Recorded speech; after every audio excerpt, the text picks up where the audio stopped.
Now, that's a problem. That's a big problem because the people on Wall Street, you're dealing with bloodline folks that are used to having their way in a bunch of scandals and vultures and ruthless vipers. And see, anybody that goes in to try to deal with them scorpions usually wind up getting what? Stung. And I'm going to give you a good example of what I'm talking about. The governor of New York, I forget the name, the governor of New York, Switzerland, I think, or whatever, the governor of New York. Well, what happened was, now listen, he was seeing those prostitutes all the time. Spitzer. He was seeing them prostitutes all the time. He'd go in and visit these high-class prostitutes. Everybody in the circles knew that.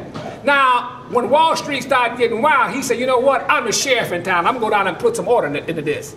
They said, all right. He got to what? Go. He got to go. So they dropped a dime on him and had these products. And the next thing you know, he had to resign. Right. And had a black man who's blind became the governor of the state. Now listen, folks. Folks don't understand what we face. And the best thing I would advise most Americans to do right now is to get as much educated as you possibly to understand what is happening in this country and where this country is going. You need to start reading, cut the TV off. Here's a book called Rule by. Go somewhere and try to understand something.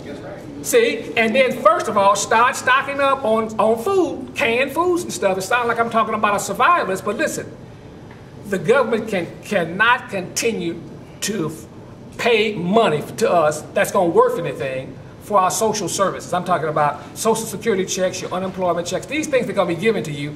The money that they're creating is out of nothing, folks, so it's going to buy less and less. So you're going to have the canned food, you're going to have to be able to have some gold and silver. We told you 5 years ago to get that stuff. Right. But see, now we're in the mix. Leaders getting ready to change. They're coming in the House the 20th of this year, of next year, 2009, and we're saying to you, you haven't seen hell unleashed in an economy and what it does. Dr. Warren, how high do you think unemployment will go? How high will it rise? Okay, let me say this. Now listen, let me tell you what they did. This past Friday, they released the figures for last month. They were supposed to release that but they said at Halloween, but they didn't want to do it before the what?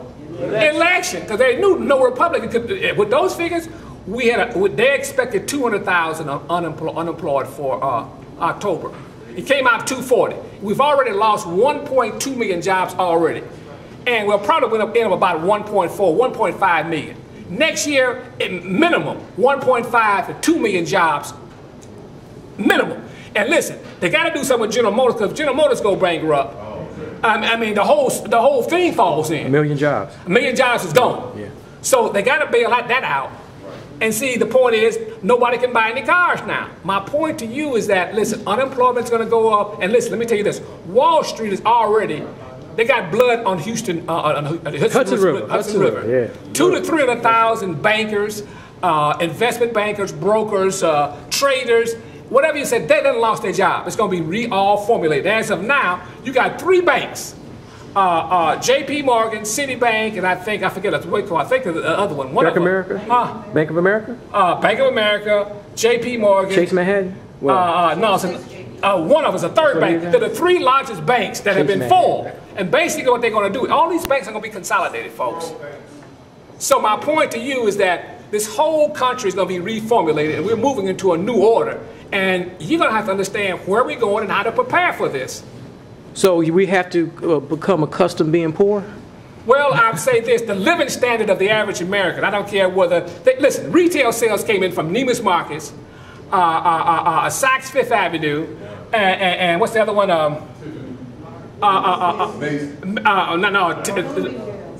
Bloomingdale. Well, anyway, the top 3 stores at the upper class of the shop, they were down 25 or 30%. American Express laid off, 7,000 folks, and they're having a problem with late payment. Now, these are supposed to be some of the people in the upper income. Now, if they cutting back, now you can expect it. The only place that made an upsale was Walmart.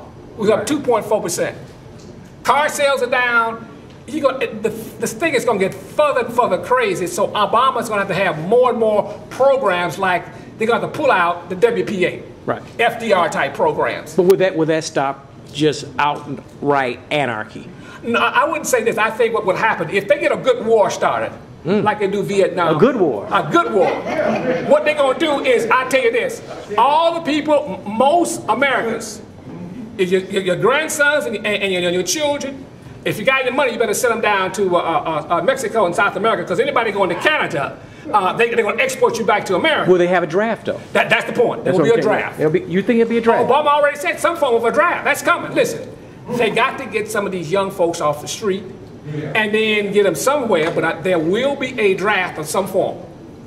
Because first of all, for what they want to do, the volunteer army won't work. And then it helps thin out the herd of some of the young bucks in the service for social problems. So all those young people who back Barack Obama, they're going to be disillusioned. They're going to be very disillusioned. I mean, it's the point, like I said, he doesn't pick his own cabinet, folks. See, he gets 1 or 2 choices, and they say, well, listen, here's 5 choices, 3 choices for Secretary of State. What choices? And they pick all 3 of them. What choices do you have? None. You don't have none. You better not pick outside of that. So then that's the point that you have. You know, there's very little wiggle room. So you said, I know we got to tap into the Holy Spirit, but we got to go beyond just praying, right? Well, listen, the power that you have within you is going to guide you through this chaos to keep you sane and from snapping, and to provide a way or to give you instructions where you should go or what you should do about this or that. That's what the Spirit is for. Because you're going to find out your political leaders, your religious leaders, they don't have a clue, and they're going to be told what to do. So what about, I think they said divorces people not getting divorced. No. People ain't buying cars. Well, see, what I'm saying, we got to circle the wagons and huddle together and start eating beans and rice, right? Well, what happened, they read a show that was a little article that I read in the paper and also on the radio. They said that 2 people, they're not getting divorced. They live in a house separated, but yet they can't, neither one of them can live what? Separate. Because so they all stay in the house. She lives upstairs and he lives in the basement. See, 2 separate beds, you understand? But see, they divorced as far as the mind, but they can't separate economically. It costs too much. They can't sell the house. So this is the impact of what you have when you have economic chaos that was deliberately caused by Wall Street. Now listen, they didn't wreck a bank. They didn't wreck banks. They wrecked the whole world system. The whole system, the whole financial system throughout the world was wrecked as a result of Wall Street selling these phony bonds. I gotta get in this screen. You know, people. This is an international audience. You know, let me come over here. Yeah. You gotta get in there. We don't have a cameraman here. Now we can walk to Barack Obama's house. Right. You game. Let's go over there. Right. We all can walk over to Barack Obama's house and help Obama. But listen, he's right down the street. You got a bunch of secret services over there. But you Dr. Wong. No, I'm Mars. Yeah. What does that mean? That's bloodline. But I'm gonna go. I want to take the camera over there because people need to see this because his house is like it's literally about less than a mile, right? Yeah, about 6 blocks. 6 blocks. And you go over there. I go by the house all the time on 51st Street. And now you can't go by the house. Fighter jets are flying around. I didn't really think he became president until I went by the house. You should go over there. But if you could, and helicopters, don't forget that. And so they're black. But if you could go over there, could you help? Could you really help Barack?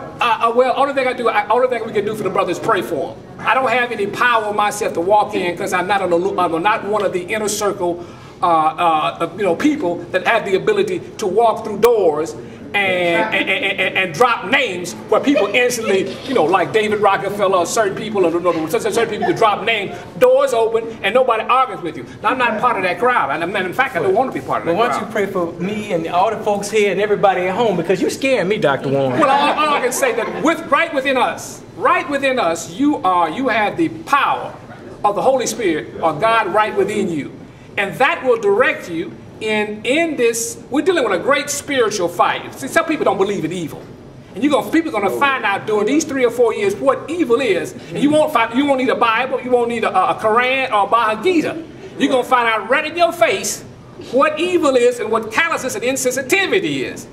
And all I can do is pray that Obama has the courage to be directed, to be guided by inner light, and weigh his advisors' advice very carefully, because he is in a situation that's similar to JFK, and we ask the Father to direct him in these situations, and all we can do is say through his son Yahshua Messiah, let him have peace in that whole situation, because I'm gonna tell you, the man is gonna age quickly in these type of crises. If you don't believe, all you gotta do is look at Bush and Clinton. Yeah.